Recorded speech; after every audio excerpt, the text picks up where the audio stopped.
Yeah, it challenges that whole notion of a fixed connection between like a people and a place. Like you have to think even language changed so much. Like Aramaic. Right. What other aspects of their identity changed over time? That's a good point.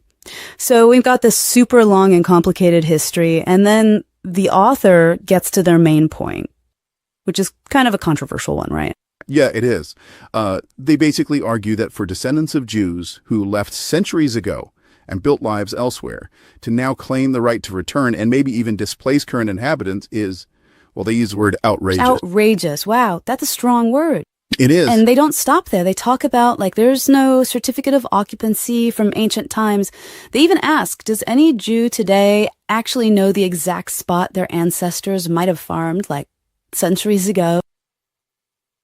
It is. It makes me think about, like, you know, can you really draw a straight line from, like, way back then to now?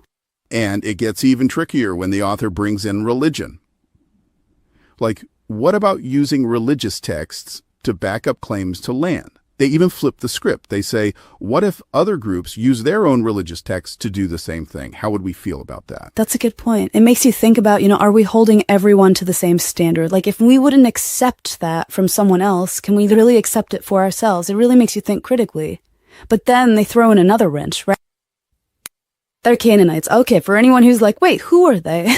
So the Canaanites were in that region even before the Israelites. So we're talking like way, way back in the timeline here. Okay, even further back. Got it.